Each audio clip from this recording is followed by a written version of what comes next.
Assalamualaikum warahmatullahi wabarakatuh. Kami dari kelompok 3 akan mempresentasikan tentang laporan keuangan perusahaan kosmetik dan barang yang ada di Indonesia.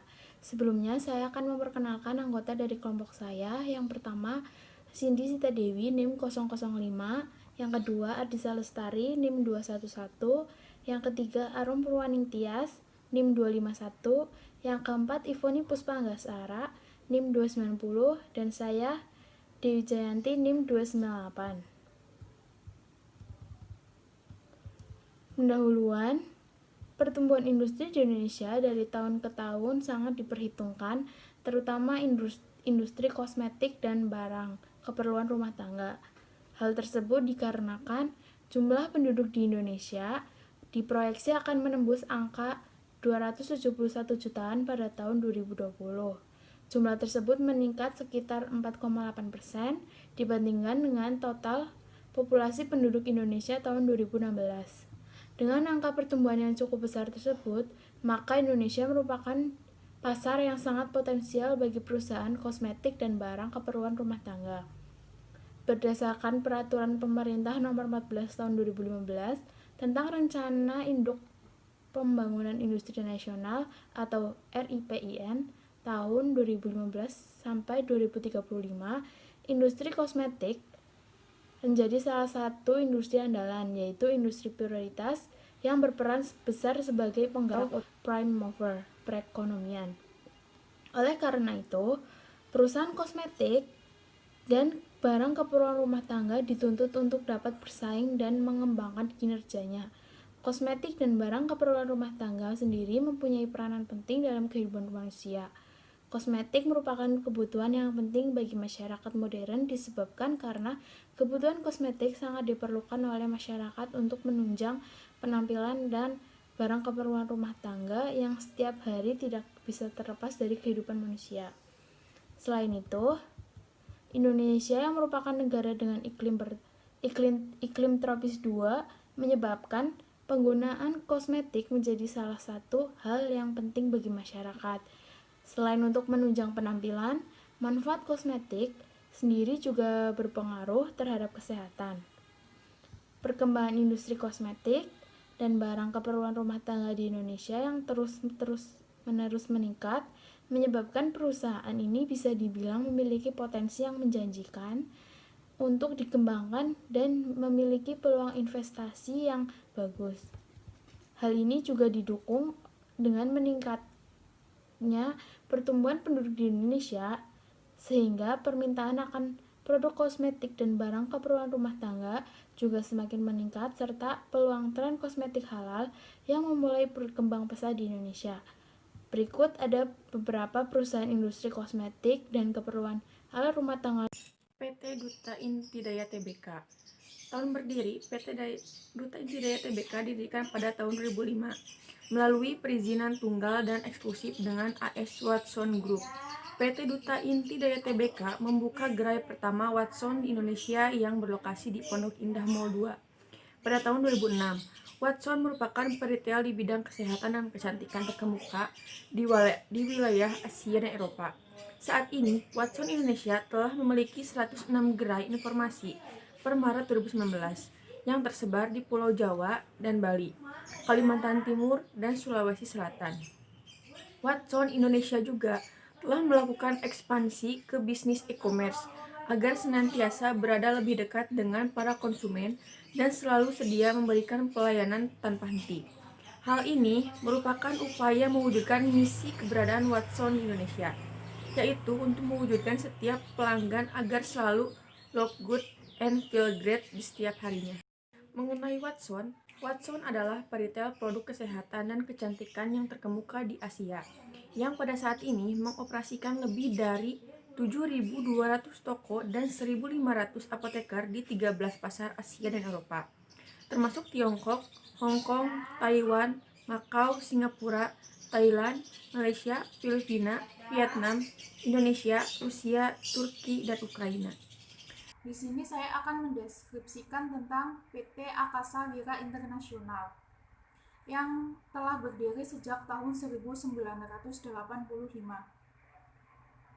PT Akasa Wira Internasional merupakan perusahaan yang berbasis di Indonesia yang utamanya bergerak dalam pembuatan dan distribusi produk perawatan rambut.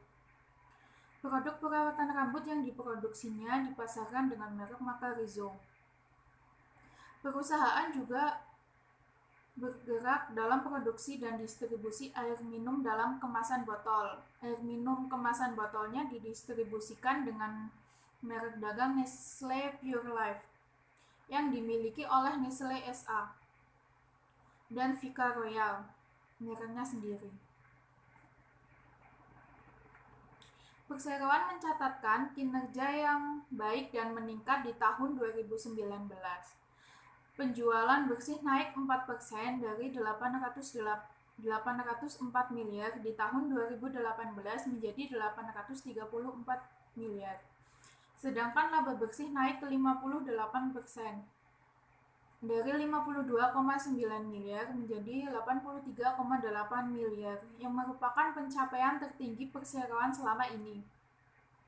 Berbagai upaya perbaikan yang dilakukan di area distribusi dan penjualan, serta inisiatif untuk meningkatkan efisiensi, mengontrol biaya, dan menaikkan kinerja di Departemen Produksi, Pemasaran, maupun Departemen Pendukung telah memberi kontribusi besar dalam peningkatan kinerja perseroan di tahun 2019.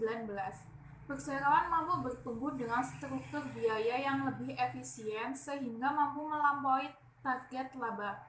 Di tahun 2019, perseroan mendapatkan sertifikat halal untuk produksi kosmetika, hasil produksi pabrik perseroan. Dengan adanya label halal, konsumen akan lebih yakin dan lebih nyaman dalam menggunakan produk-produk perseroan. Penjualan bersih perseroan mencapai 834 miliar atau naik 4% dari 814 miliar di tahun sebelumnya. Perbaikan proses dan berbagai inisiatif untuk meningkatkan efisiensi operasional serta mengontrol biaya telah memberi kontribusi positif dalam menaikkan tingkat keuntungan perseroan miliar dari 52,9 miliar di tahun 2018. Dengan demikian, maka target pertumbuhan penjualan tidak tercapai, namun perseroan berhasil melampaui target pertumbuhan laba bersih yang sebesar 15%. Beberapa inisiatif strategis yang sedang dilakukan diantaranya yaitu yang pertama, mengembangkan e-commerce dan telesales yang menangani pemasaran dan penjualan produk perseroan melalui channel online dan telepon. Meningkatkan peranan digital marketing untuk menjangkau lebih banyak konsumen di area urban dan segmen milenial. Yang ketiga, bekerja sama dengan key opinion leaders dan influencer dalam mengkomunikasikan produk-produk perseroan kepada konsumen. Yang selanjutnya yaitu PT Unilever Indonesia Tbk. PT ini berdiri pada tanggal 5 Desember 1933. Produk yang diproduksi seperti Axe, Pepsodent, Lux, Lifebuoy, Dove, Sunsilk, Clear, Rexona, Vaseline, Rinso, Molto, Sunlight, Kroiko, Bango, dan masih banyak lagi. Pangsa pasarnya yaitu PT Unilever Indonesia Tbk yang mempunyai bisnis inti di consumer goods. Selain emiten di sektor ini relatif tidak terkena imbas gejolak global, nilai plusnya adalah bonus mendapat pangsa pasar yang besar di domestik. Dari sisi pangsa pasar produk, emiten ini tentunya tidak mengalami kesulitan dalam menjual produknya. Posisi Indonesia sebagai negara keempat produk terbesar dunia tentunya merupakan pasar yang potensial bagi produk Unilever Indonesia. Apalagi emiten berkode. Unilever percaya bahwa pertumbuhan menguntungkan juga harus berupa pertumbuhan yang bertanggung jawab. Pendekatan itu ada di dalam model bisnis kami, didorong oleh kehidupan berkelanjutan dan USLP. Ini memandu pendekatan kami terhadap cara melakukan bisnis dan cara memenuhi permintaan konsumen yang semakin meningkat untuk merek yang bertindak secara bertanggung jawab dalam dunia sumber daya yang terbatas. Model bisnis kami diawali dengan wawasan konsumen yang menginformasikan inovasi merek, sering dengan mitra pada rantai pasokan kami, untuk menciptakan produk yang kami bawa ke pasar yang didukung oleh pemasaran dan pengiklanan di saluran distribusi. Yang pertama yaitu dilihat dari sisi produksinya. Unilever memiliki rantai pasokan FMCG nomor 1 di dunia menurut Gartner. Kami mengoperasikan hampir 300 pabrik dan telah berinvestasi sangat banyak dalam efisiensi dan ekoproduksi. Yang kedua yaitu dilihat dari sisi logistik. Kami memutuskan operasi kami dengan jaringan menara kontrol ultra logistik global untuk meningkatkan layanan pelanggan, mengurangi biaya dan emisi CO2. Kami semakin banyak menggunakan kendaraan hibrida dan rel daripada jalan. Yang ketiga yaitu dari sisi pemasaran. Kami menggunakan berbagai platform untuk dapat menembus media yang sangat beragam. Efektif pemasaran digital dan mempengaruhi belanja pada semua tahap proses pengambilan keputusan dan melalui semua saluran. Yang terakhir yaitu dari sisi penjualan. Kami bekerja bahu-membahu dengan pengecer agar menang di pasar, memastikan bahwa merek kami selalu tersedia dan terpajang dengan baik dalam semua saluran dari supermarket hingga niaga elektronik. Di sini saya akan menjelaskan profil tentang PT Mandom Indonesia. Nama perusahaan PT Mandom Indonesia, tanggal dan tahun berdiri 5 November 1969. Produk yang diproduksi berbagai jenis kosmetika, wangi-wangian, bahan pembersih, dan kemasan plastik. PT Mandom memiliki 2 merek dagang, yaitu Gatsby dan Pixi. Selain itu, PT Mandom juga memproduksi Lucidol, Tanco, Mandom, Spalding, Lovilea, Miraton, dan lain-lain, termasuk beberapa merek yang khusus ditujukan untuk ekspor. Pangsa pasar PT Mandom itu sendiri, perusahaan kosmetik PT Mandom Indonesia mengantongi penjualan hingga 2,8 triliun di sepanjang tahun 2019. Penjualan tersebut naik 5,6% dari tahun sebelumnya yang sebesar 2,69 triliun. Sekretaris Perusahaan PT Mandom Indonesia, Alia Dewi, menjelaskan kenaikan penjualan tersebut ditopang oleh penjualan domestik maupun ekspor yang sama-sama bertumbuh. Penjualan domestik berkontribusi 73,21% atau setara dengan 2,5 triliun dari total penjualan tahun 2019. Penjualan domestik tersebut tumbuh 3,54% dari tahun 2018 yang tercatat 1,98 triliun. Sementara itu, penjualan ekspor emiten berkode TCID itu tercatat 753,86 miliar, naik 8,16% dari tahun 2018 yang sebesar 697 miliar.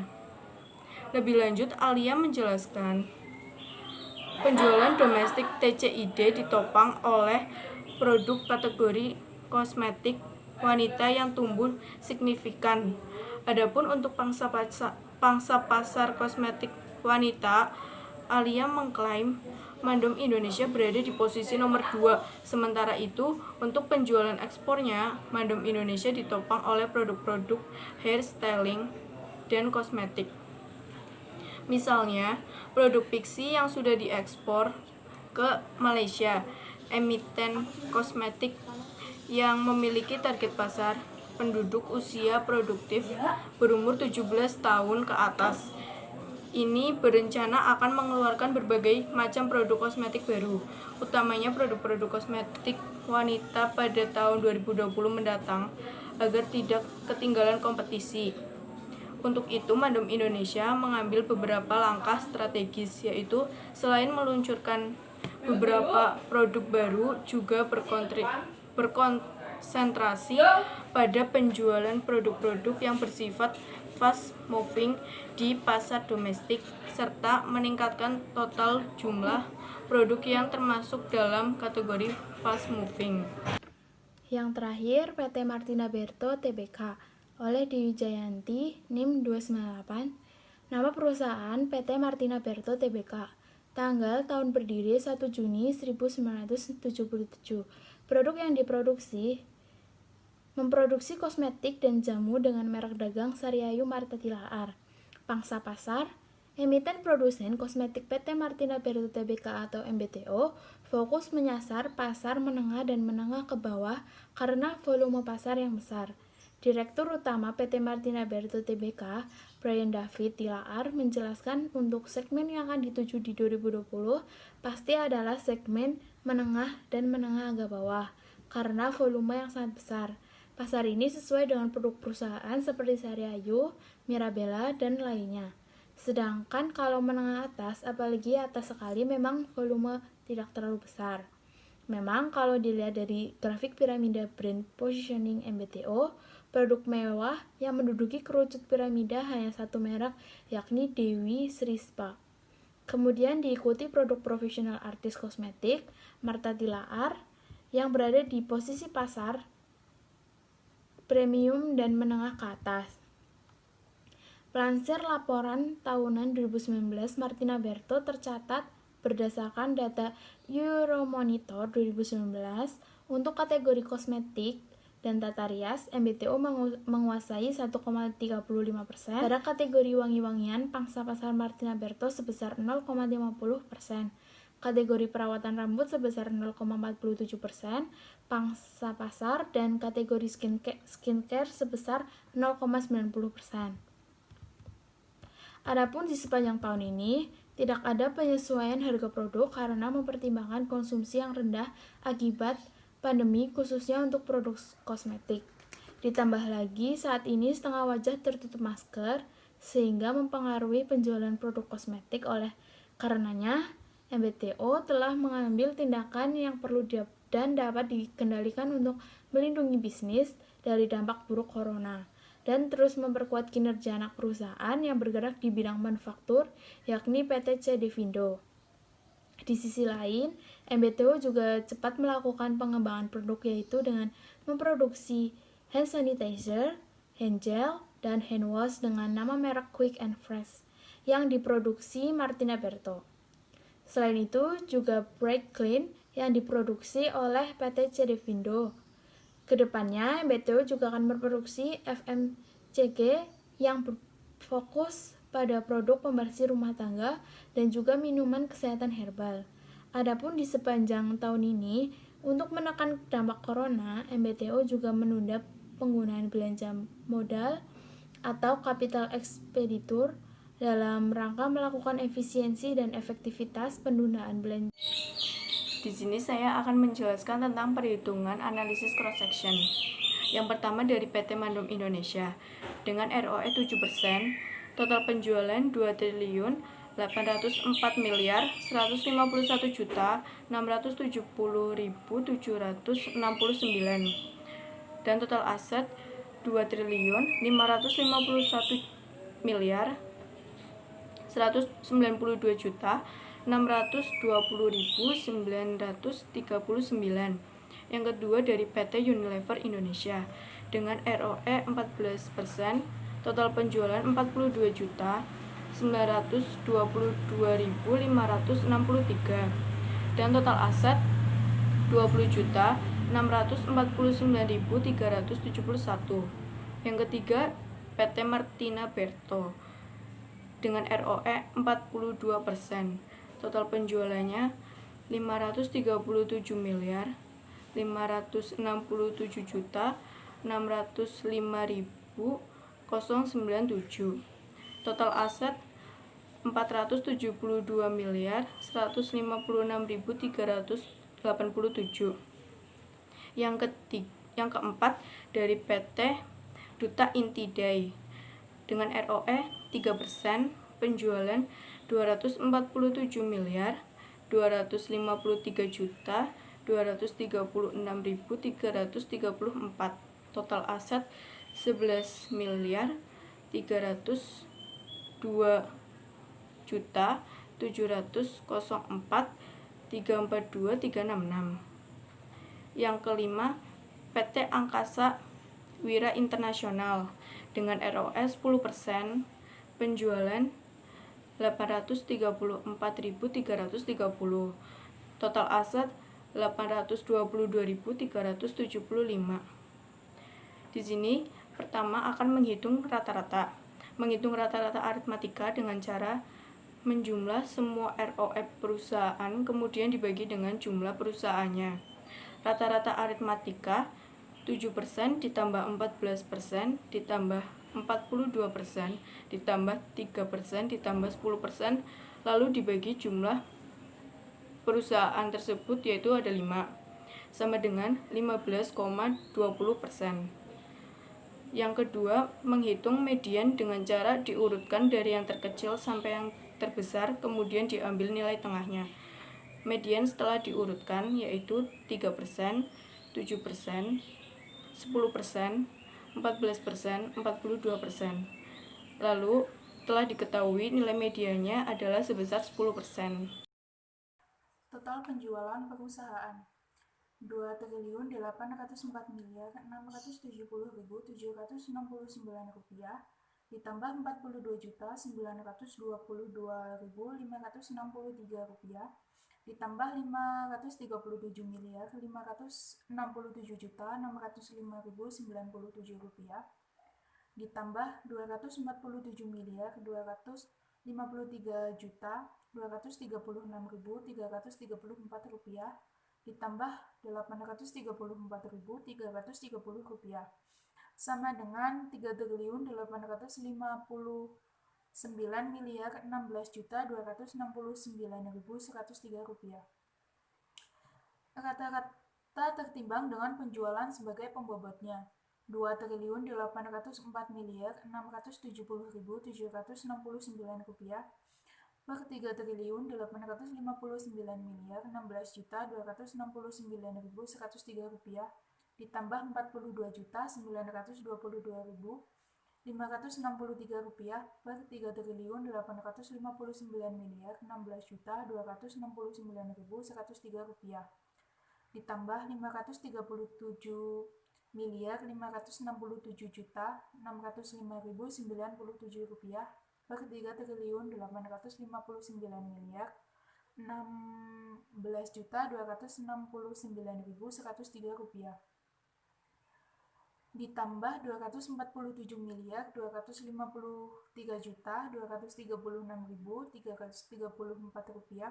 per 3.859.016.269.103 rupiah ditambah 834.330 rupiah per 3.859.016.269.103 rupiah sama dengan 5,46 ditambah 0,00016 ditambah 6,29 ditambah 0,20 ditambah 2,32 sama dengan 14,27%.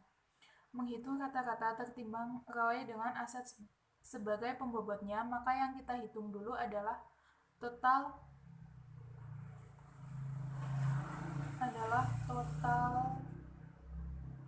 semua penjualan perusahaan. Total penjualan perusahaan 2.552.192.620.939 rupiah ditambah 20.649.371 rupiah ditambah 472.156.387 rupiah ditambah 11.304.342.366 rupiah ditambah 822.375 rupiah sama dengan 14.918.591.438 rupiah. Rata-rata tertimbang dengan aset sebagai pembobotnya 2.551.192.620.939 rupiah per 14.325.918.591.438 rupiah ditambah 20.649.371 rupiah per 14.325.918.591.438 rupiah ditambah 472.156.387 rupiah per 14.325.918.591 Rp918.591.438 ditambah 11.302.304.366 per 14.325.918.591.438 ditambah 822.375 per 14.325.918.591.438 sama dengan 1,37 ditambah 4,19 ditambah 1,57 ditambah 0,05 ditambah 5,82 sama dengan 13%. Ringkasan hasil rekapitulasi kata-kata industri. Yang pertama, kata-kata aritmatika, hasil perhitungannya 15,20%. Yang kedua, median, hasil perhitungannya 10%. Yang ketiga, kata-kata tertimbang dengan penjualan sebagai pembobotannya, hasil perhitungannya 14,27%. Yang keempat, kata-kata tertimbang dengan aset sebagai pembobotnya, hasil perhitungannya 13%. Berdasarkan hasil perhitungan di atas, maka KW kata-kata industri berkisar antara 10% sampai 15,20%.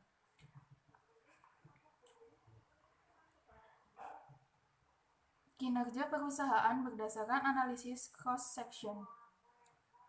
Yang pertama, nama perusahaan PT Mandom Indonesia dengan KW 7%, kinerja di bawah kata-kata industri.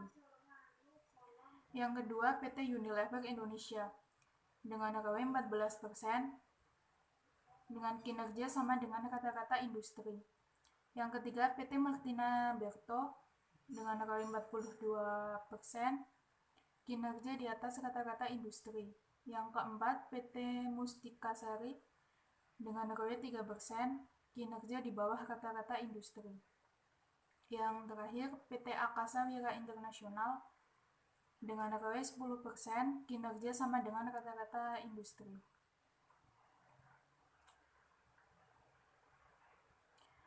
Sekian dari saya. Wassalamualaikum warahmatullahi wabarakatuh.